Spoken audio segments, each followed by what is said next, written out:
Good morning students. हम लोग CC का चैप्टर नंबर 4 कंटिन्यू कर रहे हैं, जो कि है हमारा layout of a business letter. Okay, तो ये जो चैप्टर है उसमें आपको सिखाया जाएगा कि आपको लेटर कैसे लिखना है, और ये जो लेटर कैसे लिखना है वो आपको 12th में बहुत ही इंपॉर्टेंट रहने वाला है, क्योंकि ये 25 मार्क का आएगा। उसमें आपको 5 लेटर्स पूछे जाएंगे, जो कि होगा आपका 25 मार्क का। एक लेटर का होगा 5 मार्क। ओके, तो उसमें आपको पता ही है, हेडिंग आएगा date, inside address, salutation, body of the letter, complimentary close and the last में होगा आपका सिग्नेचर। तो ये जो 7 फैक्टर्स है वो बहुत ही इंपॉर्टेंट है। अगर इसमें से एक भी आप लोगों ने फैक्टर नहीं लिखा होगा तो उसके मार्क जो है वो कट हो जाएंगे। तो ये बहुत ही स्कोरिंग है, आपको एक भी स्किप नहीं करना है, अच्छे से लिखना है और पूरे मार्क आपको कलेक्ट करना है। ओके, 11th में ये आपको 20 मार्क में पूछा जाएगा। 4 लेटर्स होंगे, क्योंकि 80 मार्क का ही पेपर होता है, इसीलिए इसमें 4 लेटर पूछे जाते हैं। और बाकी जो 20 मार्क होते हैं वो आपको नोटबुक, आपकी ओरल टेस्ट ली जाती है, आप लोगों ने कितना कंप्लीट किया, आपका बिहेवियर कैसा रहा है, वो सब कुछ।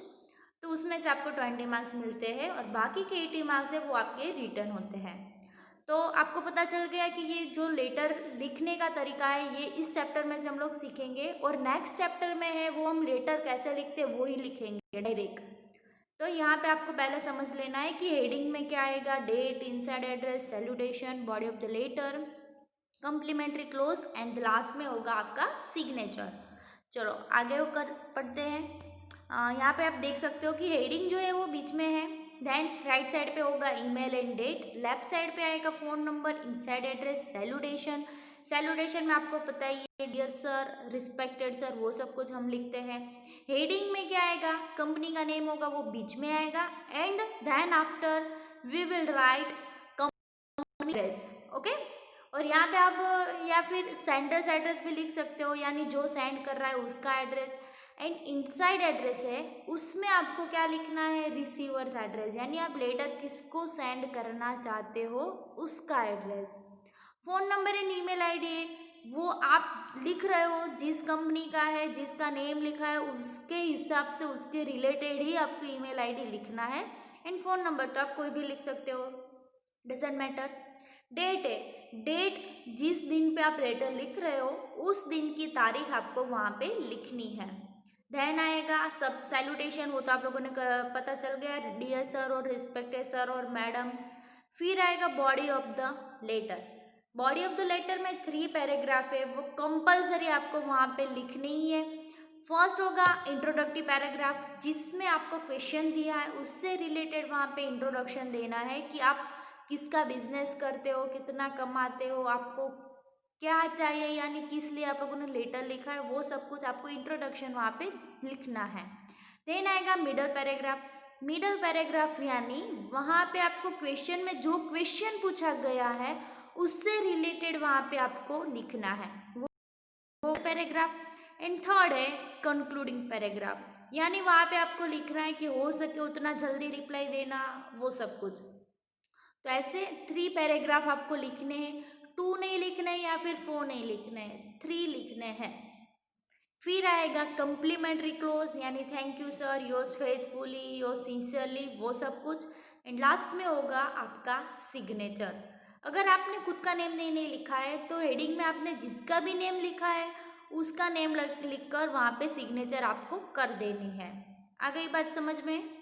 चलो नेक्स्ट है the occasional parts of a business letter, personal and other material. ये सब कुछ आप लोगों ने लास्ट लेक्चर में देख ही लिया था, तो हम लोग मूव ऑन करते हैं और हो सके उतना जल्दी आगे बढ़ते हैं।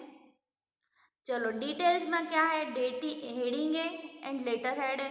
हेडिंग में क्या करना है आपको कि आपको देखो जैसे कि हैप्पी होम फर्नीचर दिया गया है, आप हैप्पी होम फर्नीचर से ऑन बिहाफ ऑफ वहाँ पे लेटर लिख रहे हो, तो उसका कंपनी का स्टोर का जो भी मेन चीज़ है उसका ही नेम बीच में लिखना, आपको खुद का वहाँ पे नहीं लिखना है। देन तो भी जहाँ का शॉप है वहाँ का ही आपको एड्रेस लिखना है, और विथ पिन कोड। अगर पिन कोड नहीं लिखा होगा तो उसके 0.5 मार्क कट हो जाएंगे। क्लियर? चलो फिर है डेट। डेट लिखने के टू टाइप्स हैं। फर्स्ट है American method and the second one is British method. American method कैसे लिखते हैं हम लोग? जनवरी यानी मंथ आगे आएगा, then date and then year. जनवरी 10 2019 ये हो गई हमारी American method. And the second है ब्रिटिश मेथड। उसमें आपको पहले लिखनी है date, then after month and then after year. 10th February 2019। Clear? ये जो डेट वाला क्वेश्चन है वो मोस्ट इंपॉर्टेंट है, 100% एग्जाम में आएगा ही। आपको वहाँ पे पूछा होगा कि डेट के टाइप्स लिखो, तो आपको दोनों American method and British method ऐसे दोनों लिखने तो है ही, प्लस उसका एग्जाम्पल कंपलसरी लिखने हैं। ओके चलो then inside address. Inside address तो आपको पता चलेगा, जैसे आप लोगों ने सेंडर एड्रेस लिखा था वैसा ही बिल्कुल इनसाइड एड्रेस लिखना है। अगर वो कोई कंपनी नहीं है तो वहाँ पे आपको नेम लिखना है। अगर नेम भी ना हो, जैसे बैंक को लेटर लिख रहे हो तो आपको बैंक का जो मैनेजर है उसका नेम नहीं पता है, तो आपको वहाँ पे द मैनेजर करके लिखना है। अगर कोई कंपनी को लिख रहे हो और कोई पर्टिकुलर पर्सन को लिखना चाहते हो लेकिन आपको नेम नहीं पता है, तो वहाँ पे आपको द सेक्रेटरी, द मैनेजर ऐसे लिखना है। अगर वो भी आपको स्कूल में लिख रहे हो तो आपको वो भी नहीं पता है कि टीचर या सर का नेम क्या है, तो आप the teacher, the manager, sorry the principal ऐसे लिख देना है। और नीचे लिखना है उसका स्कूल पब्लिक और आपका स्कूल का, आपकी स्कूल है उसका एड्रेस। ओके देन आएगा the salutation, dear sir, dear madam, dear Mrs Patel, वो सब कुछ, यानी रिस्पेक्ट तो देनी ही पड़ेगी। फिर है आपका बॉडी ऑफ द लेटर, जो मैंने अभी तीनों पैराग्राफ से वो। फिर है कॉम्प्लीमेंट्री क्लोज, यानी yours faithfully, yours sincerely, yours truly. वो ये आप लोग इंग्लिश में भी आप ऐसे लेटर लिखते होंगे तो उसमें आता ही है सब कुछ। फिर है सिग्नेचर, तो सिग्नेचर भी आपको पता है, योर्स फेथफुली लिखनी है, उसके बाद सिग्नेचर करनी है। लेकिन सिग्नेचर आपको पता है ये लोगों की कैसी होती है, तो सिग्नेचर के ऊपर से आपको समझ में नहीं आता है कि किसने सिग्नेचर की है, तो उसके नीचे आप ब्रैकेट करना है और ब्रैकेट के अंदर जिसकी सिग्नेचर है उसका ही नेम वहाँ पे आपको लिखना है। ओके सो आज नया टॉपिक आ रहा है जो कि है डिटेल स्टडी ऑफ ओकेशनल और optional parts of a business letter. चलो फर्स्ट है उसमें personal and other notations. The letter writer expects that the receiver pays prompt attention to the letter. चलो the letter writer expects that the receiver pays prompt attention to the letter, keeps the matter consideration confidential or supply proper reply them in that case in the top upper black part of the letter instructions like urgent, personal, priority. यानी इसमें क्या बोला है कि अगर ये personal है और आपको जल्दी से रिप्लाई चाहिए, देखो कंपनी में तो ऐसे बहुत सारे लेटर आते ही रहते हैं हर रोज़, तो उसमें क्या होगा कि ये कभी रीड कब होगा उसका कोई अंदाज़ा आप नहीं लगा सकते। जैसे कि आपने आज लेटर लिखा तो कंपनी में तो वो लेटर पहुंच गया 2-3 दिन में, लेकिन वो लेटर कब रीड होगा वो कुछ हम नहीं बता सकते। तो अगर ऐसा है अर्जेंटली आपको रिप्लाई चाहिए तो उसके ऊपर ऐसा लिखना है कि अर्जेंट। क्लियर? अगर कोई पर्टिकुलर पर्सन को आप लेटर देना चाहते हो जो ऑन द डिपार्टमेंट में काम करता है, तो अगर उसको देना चाहते हो तो उसके ऊपर लिखना है आपको पर्सनल, बड़े राइटिंग में ये लिखना है अर्जेंट, पर्सनल, प्रायोरिटी, वैसा सब कुछ। तो ये हो जाएगा हमारा फर्स्ट पर्सनल। चलो are written in either bold letters और विथ डिफरेंट कलर लिंक, यानी अगर वाइट कलर का पेज है आप ऐसे नॉर्मली ब्लैक कलर यूज़ करते हो लिखने के लिए, तो अगर ऐसा अर्जेंट है, पर्सनल है या प्रायोरिटी है, तो अगर ऐसा आप इंडिकेट करना चाहते हो तो उसके लिए डिफरेंट कलर यूज़ करो या फिर बोल्ड कलर यूज़ करो या फिर बोल्ड लेटर में वहाँ पे लिखो बड़े राइटिंग में। जो नॉर्मली आप यूज़ करते हो ऐसे राइटिंग मत लो, उसे राइटिंग में मत लिखो, बड़े राइटिंग में लिखो या फिर डिफरेंट कलर यूज़ करो। तो अगर लेटर वहाँ पे पड़ा होगा तो तुरंत नज़र में आ जाएगा कि ये लेटर कोई अर्जेंट है या फिर कोई पर्सनल के लिए, कोई पर्सन के लिए, तो वैसा। तो ये हो गया हमारा person and other notation. Then आता है attention line. When writer expects that the particular person of the institute firm should receive the letter, he only should pay attention and do the helpful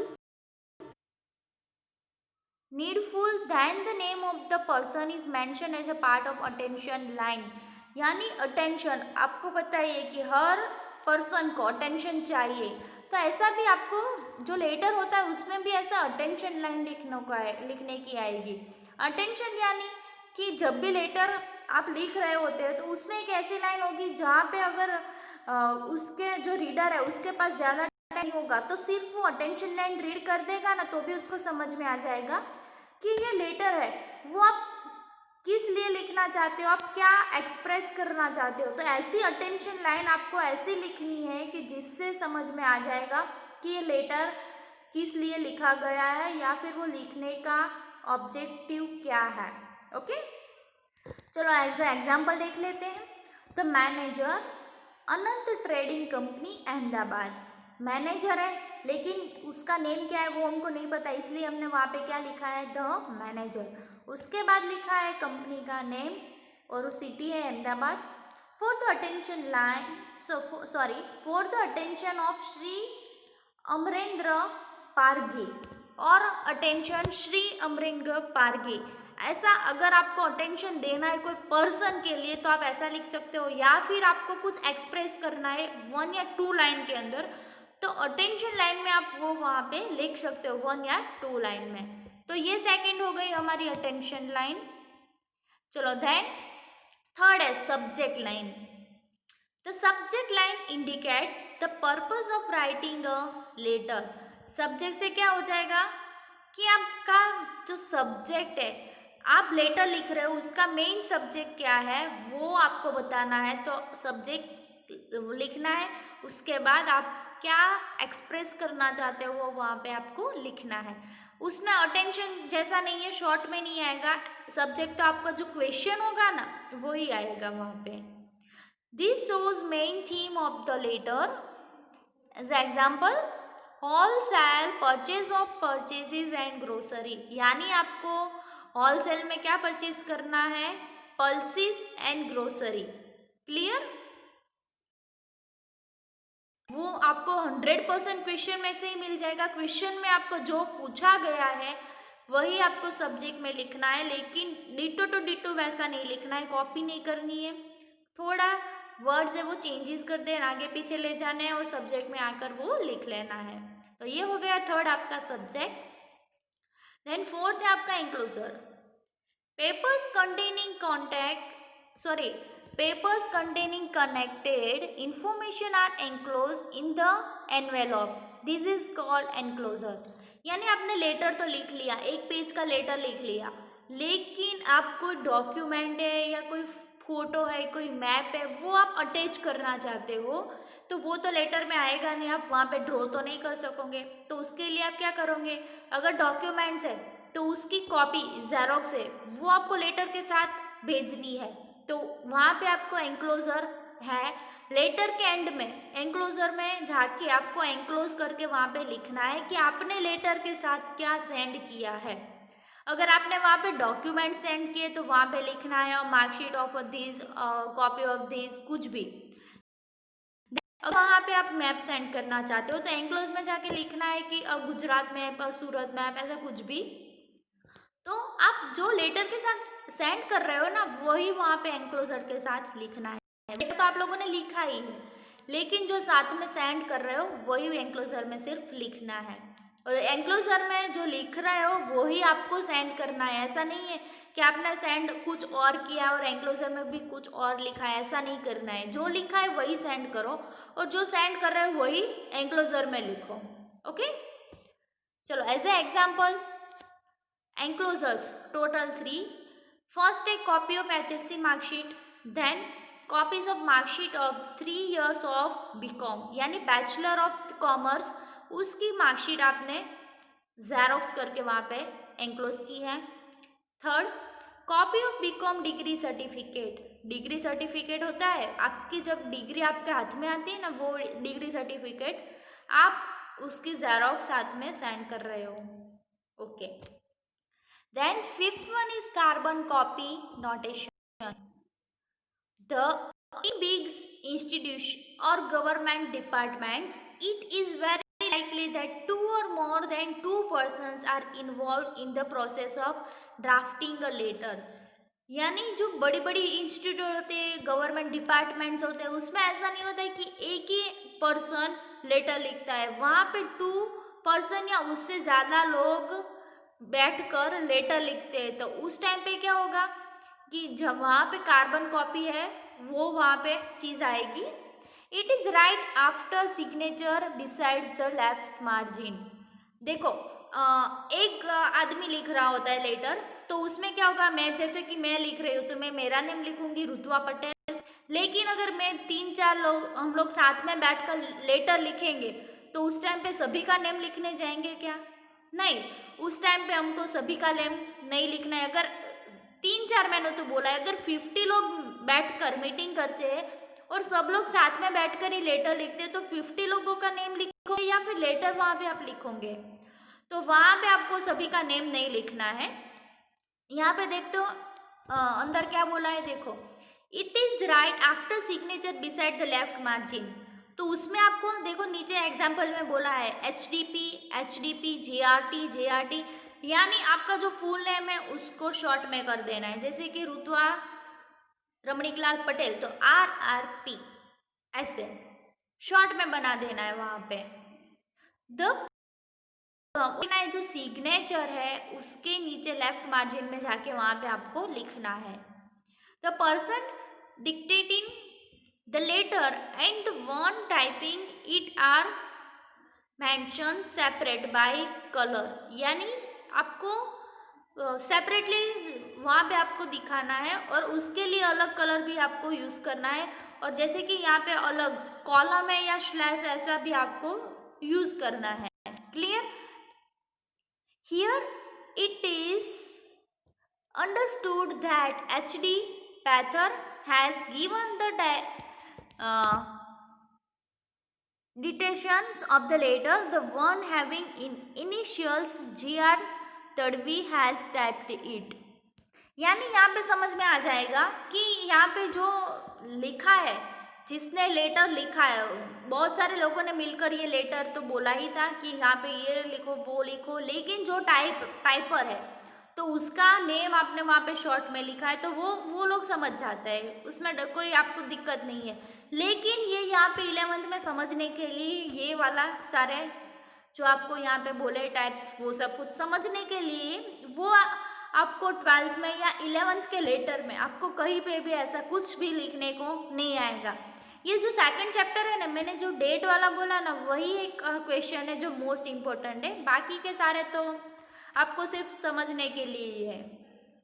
चलो last one है mailing instructions. As per the contents of the letter, the executive of the firm decides and instructs which way it has to be dispatched, whether by ordinary post, registered post, speed post और by courier. यानी आप mail करना चाहते हो लेकिन किस तरह का, ऑनलाइन मेल करना चाहते हो आप, पोस्टरो आपका जो लेटर है वो सेंड करना चाहते हो, रजिस्टर पोस्ट से, स्पीड पोस्ट से या कुरियर थ्रू, तो वो आपके ऊपर डिपेंड है, जो लेटर लिख रहा है उसके ऊपर. ओके, तो यहाँ पे ही हमारा ये चैप्टर खत्म हो जाता है. तब तो कर ही लिया है, लेकिन वापस एक बार आपको बोल रही हूँ कि अकाउंटेंसी के अंदर 1 to 8 चैप्टर है वो आने वाले, प्लस वो 25 MCQ रहेंगे उसमें भी, और SPCC में भी 25 MCQ ही रहेंगे, 25 मार्क का पेपर रहेगा. CC के 1 to 3 चैप्टर है एंड SP के फर्स्ट एंड सेकंड. यहाँ पे 4 चैप्टर कंप्लीट होता है, लेकिन हम ये नहीं ले रहे, ये नेक्स्ट एग्जाम में हम लोग ले लेंगे. ओके, तो यहीं पे आपका ये चैप्टर भी ख़त्म हो जाता है. प्लस आप लोगों को मैं ऑल द बेस्ट कहना चाहती हूँ, और बी ऑनेस्ट, ऑनेस्टी के साथ एग्ज़ाम देना, क्योंकि ये एग्ज़ाम आप लोगों के लिए यहाँ के जो मार्क्स आएंगे वो कहीं पे भी कंसिडर नहीं होने वाले. अगर कम मार्क आते तो मुझे पर्सनली मैसेज करो, ग्रुप में मत करो अगर शर्म आती है तो. बाकी चोरी बिल्कुल मत करना, क्योंकि भगवान देख रहा है आप लोगों को. ओके, और अगर सम्मति पत्रक अभी तक आप लोगों ने फिल नहीं किया है तो प्लीज़ जल्दी से आकर फिल कर जाओ, क्योंकि गवर्नमेंट ने नई गाइडलाइन दी है कि दिवाली तक स्कूल ओपन नहीं होने वाली है। तो अगर आपको डाउट है तो आपको स्कूल पे आना है, तो उसके लिए सम्मति पत्रक पे साइन होनी कंपलसरी, तो ही आप लोग स्कूल पे आ सकते हो, अदरवाइज नहीं। और अगर आपको प्रिपरेशन करनी है एग्ज़ाम की, अगर घर पे अच्छी नहीं हो रही है तो भी आप लोग स्कूल पे आ जाओ। स्कूल पे सारे क्लासरूम है ही और स्टूडेंट्स भी कम हो गए, तो आपको सेपरेट प्लेस भी मिल जाएगी और अलग से बैठकर आप लोग शांति से रीडिंग और राइटिंग कुछ भी आपको जो करना है वो कर सकते हो। और अगर यहीं पे कुछ डाउट आता है तो आप यहाँ के जो टीचर्स है, सर्स है, उनके पास पूछकर आप सॉल्व कर सकते हो, तो ये आप लोगों के लिए बेटर रहेगा। ओके एंड बस इतनी इन्फॉर्मेशन देनी थी। लेकिन अगर आपको कुछ काम है, अगर इन्फॉर्मेशन में अगर आपको और कुछ जानना है तो कभी भी कॉल कर देना या फिर मैसेज कर लेना, और आप लोग स्कूल पे भी आ सकते हो।